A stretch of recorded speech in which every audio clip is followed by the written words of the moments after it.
Good morning everybody students. जैसा कि आप लोगों को पता होगा कि हमारा कॉम्पिटिटिव एग्जाम्स की समय की जो सीमा है वो अब समाप्त होने वाली है और हम लोगों के बीच में बहुत सारे कॉम्पिटिटिव एग्जाम्स आएगी जिसमें आधुनिक भारत के इतिहास से बहुत सारे प्रश्न पूछे जाएंगे और इसी के लिए हमने आपके लिए आधुनिक भारत के कुछ महत्वपूर्ण प्रश्न आपके साथ जोड़ने का काम कर रहे हैं।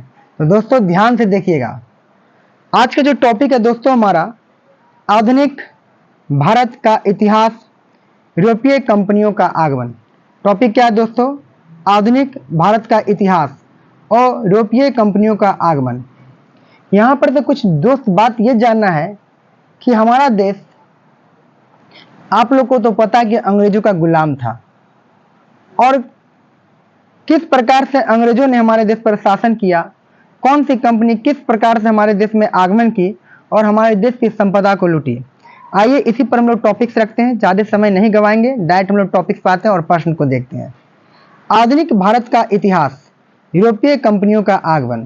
तो दोस्तों पहला प्रश्न आप लोग देख सकते हैं, क्या लिखा हुआ है? पुर्तगाली उपनिवेश का प्रथम वाइसराय भारत में कौन हुआ? दोस्तों क्या बोला है? पुर्तगाली उपनिवेश का प्रथम वाइसराय भारत में कौन हुआ? जैसा कि ऑप्शन में आप देख सकते हैं, डियाजे दिया हुआ है, वास्को डिगामा है, अल्मीडा है और अल बुर्बक है और ऑप्शन के अनुसार से सी दिया है। इसका आंसर क्या हो दोस्तों? अल्मीडा। पुर्तगाली उपनिवेश का प्रथम वाइसराय भारत में कौन हुआ? तो अल्मीडा। पुर्तगाली उपनिवेश का प्रथम वाइसराय भारत में कौन हुआ? तो अल्मीडा हुआ। अब इसका कुछ कंक्लूजन हमारे बुक में दिया हुआ है दोस्तों, देखिएगा क्या लिखा हुआ है। मध्यकाल में सर्वप्रथम भारत से संबंध स्थापित करने वाले पुर्तगाली थे। प्रथम पुर्तगालीज वास्को डिगामा भारत के पश्चिमी तट पर स्थित बंदरगाह कालीकट पर 20 मई, ध्यान से देखिएगा दोस्तों, 20 मई 1498 ईस्वी को पहुंचा। उसने यहां पहुंचकर भारत के नए समुद्री मार्ग की खोज की। कालीकट के तत्कालीन शासक जेमोरिन कालीकट के शासकों की पैतृक उपाधि थी, ने वास्को डिगामा का स्वागत किया। पुर्तगाली व्यापारियों ने भारत में कालीकट, गोवा, दमन, दीव एवं हुगली के बंदरगाहों में अपनी व्यापारिक कोठियां स्थापित की। कहां कहां दोस्तों? तो कालीकट, गोवा, दमन, दीव एवं हुगली के बंदरगाहों में अपनी व्यापारिक कोठियां स्थापित की। 1505 ईस्वी में फ्रांसिस्को द अल्मीडा भारत में प्रथम पुर्तगाली, क्या है दोस्तों? 1505 ईस्वी में फ्रांसिस्को द अल्मीडा, 1505 ईस्वी में फ्रांसिस्को द अल्मीडा भारत में प्रथम पुर्तगाली वाइसराय एवं गवर्नर बनकर आया। भारत में प्रथम पुर्तगाली वाइसराय एवं गवर्नर बनकर आया। व्यापारिक हितों के परिप्रेक्ष्य में हिंद महासागर में प्रभुत्व स्थापित करने के लिए अल्मीडा ने ब्लू वाटर पॉलिसी, कौन सा दोस्तों? अल्मीडा ने ब्लू वाटर पॉलिसी अर्थात नीला जल की नीति का प्रतिपादन किया था। तो दोस्तों इसका ये कंक्लूजन था, क्या था? फिर से सुनिएगा। मध्यकाल में सर्वप्रथम भारत से संबंध स्थापित करने वाले पुर्तगाली थे। प्रथम पुर्तगाली वास्को डिगामा भारत के पश्चिमी तट पर स्थित बंदरगाह कालीकट पर 20 मई 1498 ईस्वी को पहुंचा। उसने यहां पहुंचकर भारत के नए समुद्री मार्ग की खोज की। कालीकट के तत्कालीन शासक जेमोरिन कालीकट के शासकों की पैतृक उपाधि थी, ने वास्को डिगामा का स्वागत किया। पुर्तगाली व्यापारियों ने भारत में कालीकट, गोवा, दमन, दीव एवं हुगली के बंदरगाहों में अपनी व्यापारिक कोठियां स्थापित की। 1505 ईस्वी में फ्रांसिस्को द अल्मीडा भारत में प्रथम पुर्तगाली वाइसराय एवं गवर्नर बनकर आया। तो व्यापारिक हितों के लिए परिप्रेक्ष्य से हिंद महासागर में प्रभुत्व स्थापित करने के लिए अल्मीडा ने ब्लू वाटर पॉलिसी अर्थात नीला जल की नीति का प्रतिपादन किया था। तो दोस्तों आपने देख लिया क्वेश्चन क्या था हमारा? पुर्तगाली उपनिवेश का प्रथम वाइसराय भारत में कौन था? तो अल्मीडा था। तो हमने दोस्तों क्या देखा वास्को डिगामा में कि वास्को डिगामा हमारे भारत में 20 मई 1498 को कौन सा क्षेत्र में दोस्तों आया था? तो यह जो दोस्तों आया था वास्को डिगामा कहाँ आया था? आपको याद होगा, बताइए। पुर्तगाली वास्को में भारत के पश्चिमी तट पर स्थित बंदरगाह पर आया था। उसने यहाँ पहुंचकर भारत के समुद्री मार्ग की खोज की थी। इतना तो समझ गए दोस्तों, यहाँ हिंदू राजा जमूरी ने उसका भव्य स्वागत किया था। अगला क्वेश्चन देखिए दोस्तों, बंगाल की खाड़ी में समुद्री डकैती हेतु हुगली का उपयोग कौन करता था? तो ऑप्शन दोस्त पुर्तगाली करते थे। कौन करते थे? पुर्तगाली करते थे। पुर्तगालियों द्वारा हुगली को बंगाल की खाड़ी में समुद्री लूटपाट के लिए अड्डे के रूप में इस्तेमाल किया जाता था। आगे दोस्तों, भारत में 1613 ईस्वी में अंग्रेजों ने अपनी पॉली फैक्ट्री कहाँ स्थापित की? तो दोस्तों कहाँ की थी? सूरत में। भारत में 1613 ईस्वी में अंग्रेजों ने अपनी पॉली फैक्ट्री कहाँ स्थापित की थी? तो सूरत में स्थापित की थी। कहाँ स्थापित की दोस्तों? सूरत में। जहाँ के बारे में कुछ कंक्लूजन दिया है। कैप्टन विलियम हॉकिंस सूरत से मुगल दरबार अप्रैल 1609 ईस्वी में पहुंचा, किंतु सूरत में फैक्ट्री की स्थापना की अनुमति पाने में सफल नहीं हो सका। 1611 ईस्वी में पुर्तगालियों के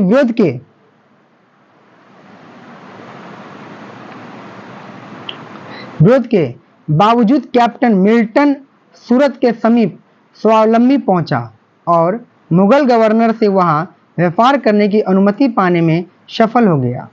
कैप्टन बेस्ट द्वारा सूरत के बंदरगाह की विजय ने पुर्तगाली एकाधिकार की निरंतरता को भंग कर दिया।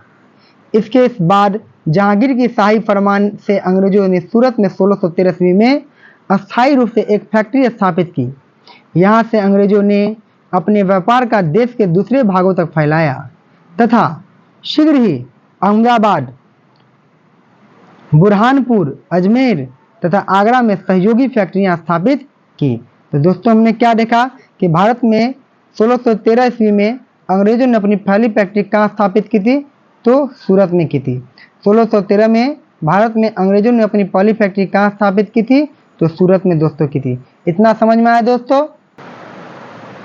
अब आगे है प्रश्न दोस्तों, निम्नलिखित में से किस अंग्रेज अधिकारी ने पुर्तगालियों को स्वावलंबी के स्थान पर हराया था? तो कहाँ हराया था दोस्तों? Thomas best. कहाँ हराया था दोस्तों? थॉमस बेस्ट में। अब आगे क्वेश्चन देखिए, डच ईस्ट इंडिया कंपनी ने किस वर्ष अपनी फैक्ट्री पटना में स्थापित की थी? आंसर क्या है दोस्तों? 1632 में। कब की थी? 1632 में। इसका कंक्लूजन क्या है? पटना डिस्ट्रिक्ट ग्लेजेटियर इतिहास की किसी मानक पुस्तक या अन्यत्र 1632 ईस्वी में पटना में डच फैक्ट्री की स्थापना का कोई प्रमाण हमें नहीं प्राप्त हो सका, किंतु बिहार लोक सेवा आयोग द्वारा निरंतर यह प्रश्न पूछा जाता है और आयोग इसका उत्तर 1632 ईस्वी मानता है। कुछ अप्रमाणित स्रोत में यह प्राप्त होता है कि सर्वप्रथम डचों ने पटना कॉलेज की उत्तरी इमारत में 1632 ईस्वी में डच फैक्ट्री की स्थापना की थी। इनकी रुचि में सूती वस्त्र, चीनी, शोरा, अफीम आदि से संबंधित व्यापार में की थी। समझ में आया दोस्तों इतना? अब नेक्स्ट क्वेश्चन देखेंगे हम लोग। डच ईस्ट इंडिया कंपनी ने किस वर्ष पटना में अपना कारखाना स्थापित किया? तो इसका आंसर क्या है दोस्तों? 1632 में। डच ईस्ट इंडिया कंपनी ने किस वर्ष पटना में अपना कारखाना स्थापित किया? तो 1632 ईस्वी में किया। अब हम लोग दोस्तों आगे देखेंगे। आगे प्रश्न है दोस्त हम लोग का, निम्नलिखित में से, देखिए दोस्तों क्या लिखा हुआ है, निम्नलिखित में से प्रथम कर्नाटक युद्ध का कौन सा तत्कालिक कारण था? तो आंसर है दोस्तों ऑस्ट्रिया के राजगद्दी की जंग। इसका कंक्लूजन देखिए, कर्नाटक का प्रथम युद्ध 1746 से 48 ऑस्ट्रिया के उत्तराधिकारी युद्ध जो 1740 ईस्वी में आरंभ हुआ था का विस्तार मात्र था। ग्रीस सरकारों की आज्ञा के विरुद्ध ही दोनों दलों अंग्रेजों व फ्रांसीसी में 1746 ईस्वी में युद्ध प्रारंभ हो गया। अंग्रेज कैप्टन बर्नेट के नेतृत्व में अंग्रेजी सेना द्वारा कुछ फ्रांसीसी जहाजों पर अधिकार कर लेना युद्ध का तत्कालिक कारण था। प्रथम कर्नाटक युद्ध के समय ही कर्नाटक के नवाब अनवरुद्दीन ने महफूज खान के नेतृत्व में 10,000 भारतीय सेना को फ्रांसीसियों पर आक्रमण करने के लिए भेजा। कैप्टन पिराइज के नेतृत्व में फ्रांसीसी सेना ने अडयार नदी पर स्थित सेंट थोमे नामक स्थान पर नवाब को पराजित किया। यूरोप में युद्ध बंद होते ही कर्नाटक का प्रथम युद्ध समाप्त हो गया। एक्स ला सापेल, क्या लिखा दोस्तों, एक्स ला सापेल की संधि 1748 ईस्वी से ऑस्ट्रिया के उत्तराधिकारी का युद्ध समाप्त हो गया तथा मद्रास को अंग्रेजों को पुनः प्राप्त हो गया। कर्नाटक का प्रथम युद्ध सेंट थोमे में युद्ध के लिए स्मरणीय है। तो क्वेश्चन हम लोग का दोस्तों क्या था कि निम्न में से प्रथम कर्नाटक युद्ध का कौन सा तत्कालीन कारण था? तो ऑस्ट्रिया का राजगद्दी जंग था। अब आगे क्वेश्चन दोस्तों हमारा कि 1760 का प्रसिद्ध वांडीवास का युद्ध अंग्रेजों द्वारा किसके खिलाफ लड़ा गया? 1760 का प्रसिद्ध वांडीवास का युद्ध अंग्रेजों द्वारा किसके खिलाफ लड़ा गया? तो आंसर है दोस्तों फ्रांसीसी। कौन सा आंसर होगा? फ्रांसीसी। वांडीवास का युद्ध जनवरी 1760 में अंग्रेजों तथा फ्रांसीसियों के मध्य हुआ था। युद्ध में फ्रांसीसी पराजित हुए। अंग्रेजी सेना का नेतृत्व सर आयरकुट ने, जबकि फ्रांसीसी सेना का नेतृत्व काउंट डी लाली ने किया था। काउंट डी लाली ने किया था। इतना तक दोस्तों समझ गए। आगे क्वेश्चन देखिए, कहता है उस क्षेत्र की पहचान करें जहां से यूरोप वासियों को सर्वप्रथम सोरा और अफीम प्राप्त हुआ था। तो है बिहार। देखिए दोस्तों, कहता है उस क्षेत्र की पहचान करें जहां से यूरोप वासियों को सर्वप्रथम सोरा और अफीम प्राप्त हुआ। तो वो कौन सा है? बिहार है दोस्तों। इसका कंक्लूजन क्या है दोस्तों कि यूरोप वासियों, क्या लिखा दोस्तों, यूरोप वासियों को सर्वप्रथम सोरा और अफीम बिहार से प्राप्त होता था। अगला क्वेश्चन 10 नंबर, अंग्रेजी शासन काल में भारत का कौन सा क्षेत्र अफीम उत्पादन हेतु प्रसिद्ध था? क्या कहा दोस्तों, अंग्रेजी शासन काल में भारत का कौन सा क्षेत्र अफीम उत्पादन में प्रसिद्ध था? तो दोस्तों क्या है? बिहार। कौन सा राज्य है? बिहार। शिक्षा में केरल आगे है और अफीम में देखिए हमारा बिहार आगे है। अंग्रेजी शासन काल में बिहार अफीम उत्पादन हेतु प्रसिद्ध था। अब देखिए दोस्तों क्या है, सूची 1 को सूची 2 से मिलाना है। तो आप यहाँ देख सकते हैं कि खोजकर्ता लिखा हुआ है और यहाँ जन्म स्थान लिखा हुआ है। तो क्रिस्टोफर कोलंबस का जो जन्म है दोस्तों कहाँ हुआ था? तो क्रिस्टोफर कोलंबस का जन्म इटली में हुआ था। कहाँ हुआ था दोस्तों?